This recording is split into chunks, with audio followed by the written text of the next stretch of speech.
O dieve taip, Lietuvos gynybos ir saugumo pramonės asociacija papildė naują narę lietuviško kapitalo įmonė. Šita. Maniga užsima kelių ženklinimu ir yra visiškai legit ir normali įstaiga ir nepykit manigas.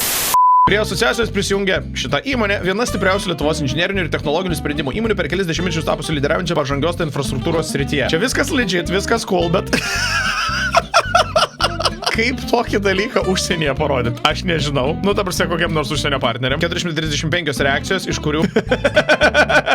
Aišku, kad dauguma yra tiesiog žvengiai. Tik primenu, kad tai jau įvyko. Kažkas legaliai sukūrė tokią situaciją. 28 metus egzistuojantį įmonę tai pasiekė. Pagarba. Va.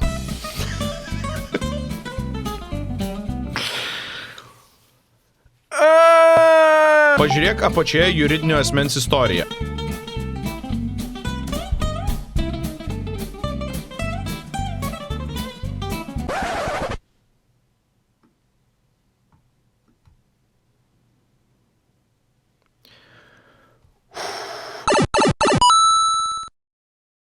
Interneto diskusijos teigia, dviratininkai, kai kas nors yra ant dviračio tako, dviratininkai, kai grubiai pažeidinėja eismo taisyklės. Kaip keista, kad dabar šitas memas yra aktualus, nes šitas memas arba tokio tipo memas, kritikuojantis būtent šį dviratininkų reiškinį, visą laiką pasirodo, tiksliau jis pasirodo kiekvienais metais, bet jis pasirodo vasarą, nu nes tuo metu tiesiog būna dviratininkų sezonas.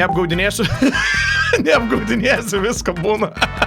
Gavom oficialų dviratininkų bendruomenės atstovo pareiškimą. Lukas neapgaudinėja, visko būna. Dar vienas atstovas dviratininkų bendruomenės galimai. Nereikia varyti ant dviratininkų. Visas strėlės reikia šauti ant paspirtukininkų, kurie važiuoja dviračių takais ir ten, kur negalima dviračiams. Bet nedraudžia paspirtukininkams. Aš labai pritarsiu Pandoros dėžiai. Mes savo pyktį dviratininkams galėtume geriau nukreipti į pyktį elektriniams paspirtukams. Dviratis vis tiek jisai tokios turi kažkokios romantikos, sporto elemento, ilgas tradicijas, didžiulės bendruomenės, o elektriniai paspirtukai just fucking sucks ir visi išsidaužo dantis ir visi jų nekenčia ir visi juos palieka ant visokių stogų, tiltų ir medžiuose. Paspirtukai dzin, tie elektriniai mopedai ar kaip ten jie iš vis storų žmonių mašinėlės užknisa ant šaligatvio. Turiu šiandien netgi reportažą apie tai. Už vairo sėdėjo 12-mečiai. Pasak Grašio, O dieve, what the fuck. daugiausia skundų sulaukiama, nes elektrinių moto...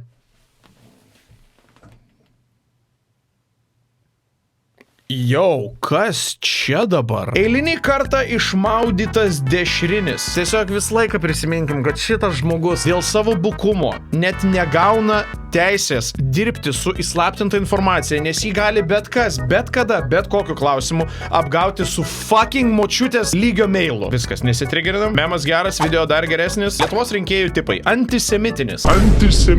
Kas 4 metus balsuoja už naują gelbėtoją. Ne, dėl visko kaltas Landsbergis. Skaito Respubliką, žiūri OpTV, geria originalią degtinę, sėdi kažkokioj totaliai chruščiovkiai. Aš nesakyčiau, kad antisemitizmas yra būtina šio rinkėjo charakteristika, todėl galbūt taip nevadinčiau. Čia, man atrodo, toks tipo prie Ruso buvo geriau bičiukas labiau, ne? Ai, ne. Antisisteminis, koks aš... Vaflis! Antisisteminis. Taip, tada absoliučiai sutinku. Antisisteminis. Vatnikas. Ai va, turim, Jėzus Marija, man tik reikia paspausti toliau. Prie Ruso buvo geriau, teisingai. Neklypinkit. Prie Ruso buvo geriau, teisingai.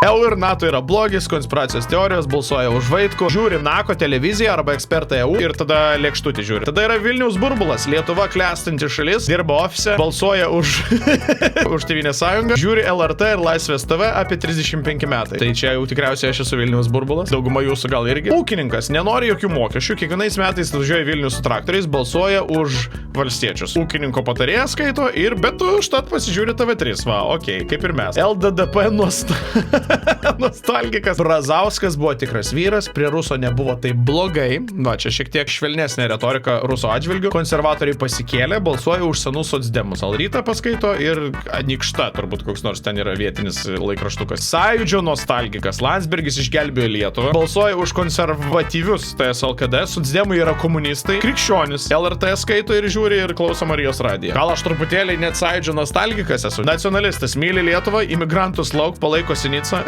Tai čia tiesiog buvo galima Sinicą prikliuoti. Istorijos entuziastas. Žiūri neredaguotą. Jeigu neklystu, neredaguota vedėjas jau dabar yra ieškomas sulaikyti už alimentų nemokėjimą. Populiarios YouTube laidos kūrėjas 10 vaikams vengia mokėti alimentus. Daugiau nei 30 000 prenumeratų turinčių YouTube kanalo redaguotą įkūrėjas Edvinas Jusys. Daugiau nei 10 metų nemokėjo alimentų, nors privalėjo ir galėjo tai daryti. Dėl vengimo išlaikyti vaiką teisėsaugam iškėlė baudžiamąją bylą. Tik baudžiamosios atsakomybės jis išvengs, nes stojęs prieš teismą įsipareigojo sumokėti beveik 28 eurus skolą buvusiai žmonai, todėl ši jam atleido. Ir aišku, balsuoja ir skaito pro patriją. Taip. Hipsterė, o Jėzau, meilė yra meilė, rūko žolė, balsavo už Laisvės partiją ir dabar nebebalsuoja už nieką, nes nieks mūsų neatstovauja. Visiškai apolitiška, žiūri TikToką ir Instagramą. Šiaip geras memas, geras memų rinkinys. Man tokie patinka, nes čia minties įdėta, maketuota, labai cool. Dar vienas memas apie mulkį, tik neskaitykit pirmų raidžių. Remigijus, 43 metai, lengvai dalina intervus, obolio intelekto, heitina konservus, antisemitas, skrenda į New Yorką. Arba tiesiog trumpai tariant lochas. Kai per pirmą dieną palieti daugiau knygų nei lieti.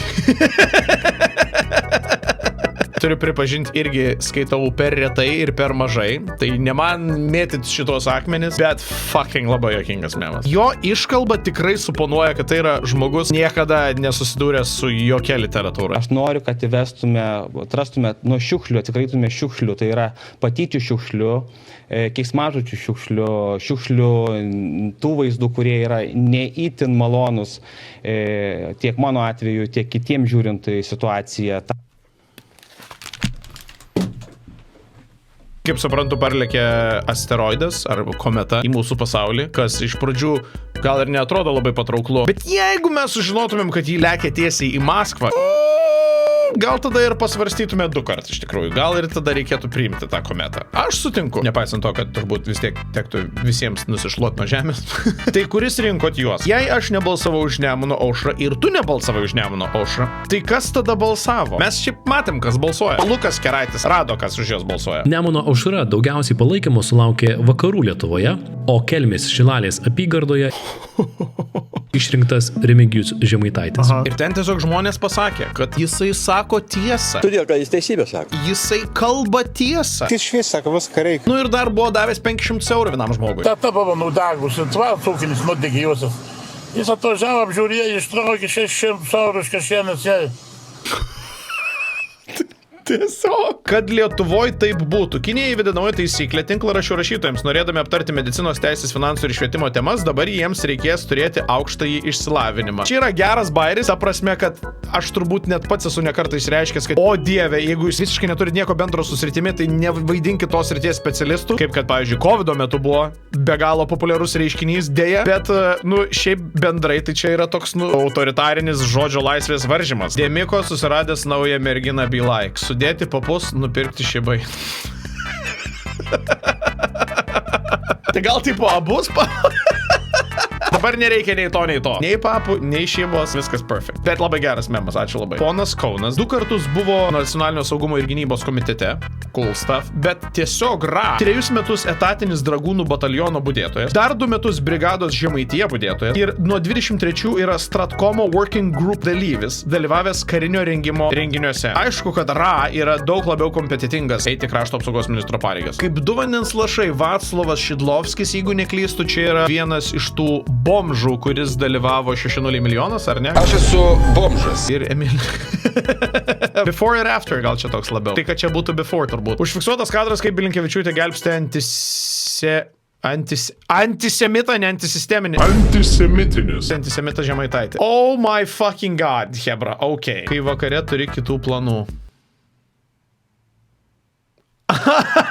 Okay.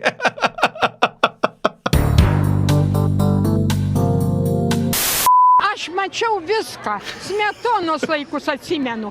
Atsimenu rusų laikus. Atsimenu vokiečių laikus.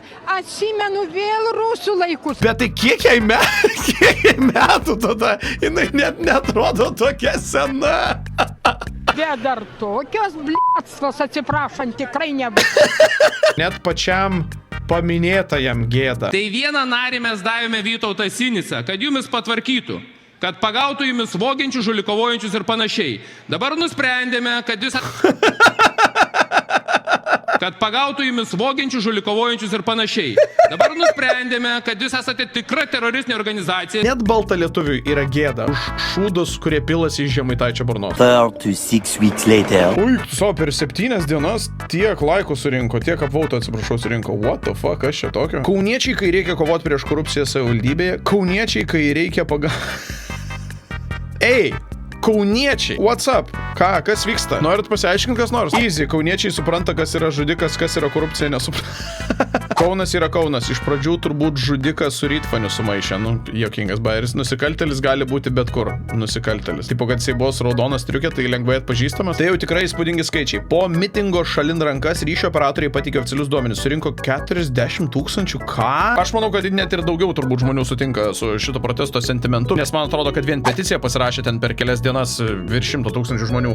Bet aš nemanau, kad ten buvo 40. Jeigu reikėtų sakyti, tikrai neskaičiau, kad 40. Policija skaičiuoja 10 000. Aš kiek esu besilankius protestuose, sakyčiau, gal ir truputėlį daugiau. Mano akimis rodė, bet čia yra mano tiesiog nuomonė.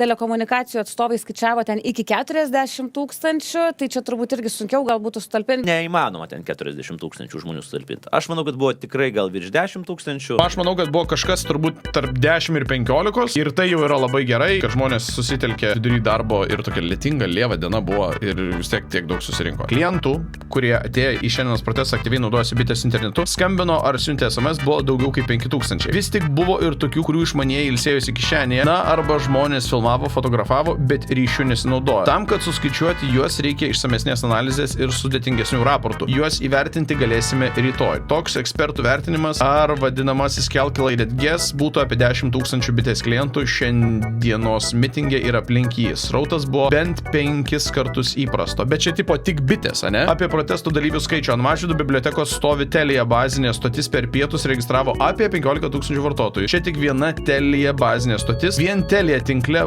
buvę unikalūs vartotojai. Tikiu, kad kitų operatorių klientai atėję irgi buvo. Gal tada iš tikrųjų buvo kažkas link 20 labiau. Tik tai dar kartą galima pasidžiaugti už labai didelį aktyvumą tokio protesto. Labai gerai. Šitas, jeigu darytumėm plakatų tier listą, man atrodo, iškart būtų S. Jeigu Žemaitaitis būtų šefas, Žemaitaičio kuchnė. Kad jau prakalbam apie S-tier plakatus. S-tier plakatas. Čia gyvena gėda. Google Maps Nausėdos namas pervadintas į Čia gyvena gėda. Buvo taip, man atrodo, trumpą laiką ir paskui kažkaip sugebėjo tą dalyką nuimti. Rusija, Vengrija, Žemaitaitis. Koks nuostabus memo formatas. Tavo brolis arba sesė gauna velnių už kažką, ką tu pridirbai. Tėvai pasižiūri į tave. Čia, man atrodo, tas grinai kadras, kur Sinkevičius kreipėsi į Žemaitaitį prezidentę ar didenybę, ar kaip ten buvo. Labą dieną galiu pasakyti. Galvoju, kaip kreiptis, ar partijos pirmininkė, ar užsienio reikalų ministrė. Tėvelį, fucking kreipkis į tėtukai, tėvelį. Tarp jūsų tokia dinamika, tu jį va taip gali kreiptis, Mindaugai. Jūsų kilnybė, karaliau, tėvelį, tėtukai. Mr. President. Nu, tai, kaip sakant, partijos prezidentas taip, o dar šalies ne. Parodykite Mindai, kur yra kak kėdė ir pasodinkite į ten. Gal ją pagydytų. Kai kompiuteris stringa, patartina išjungimo mygtuką palaikyti 3-5 sekundės ir perkrauti sistemą. Pagal veidus identifikuoja. Vargšai, sumetė į rusišką muziką juos. Automatinis algoritmas. Ir taip aš tapau dažytoju. Dažymo reikia. Ei, hebra, mes visi žinome, kad aliukas yra neatsiejama kiekvieno dažymo dalis. Lukašenkos balionai.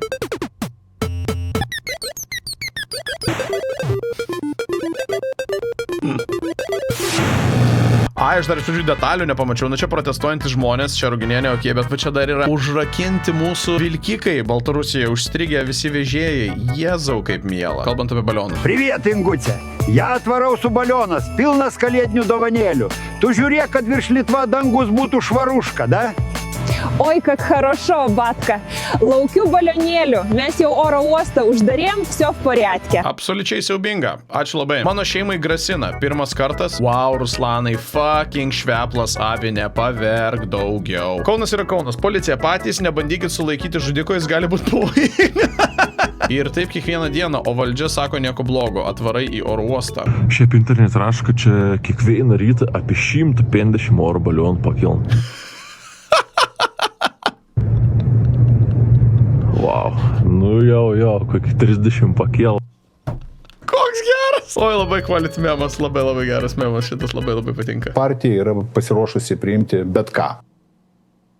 O ką, o tai kažkaip, kodėl, o kas?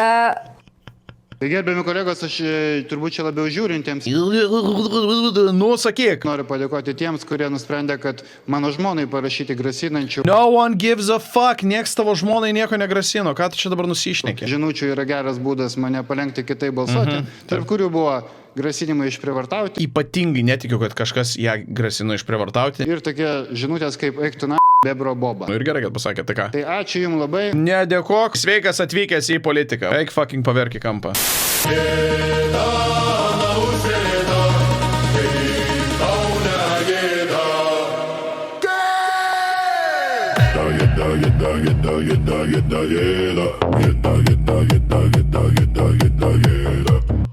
Bro, this shit fire!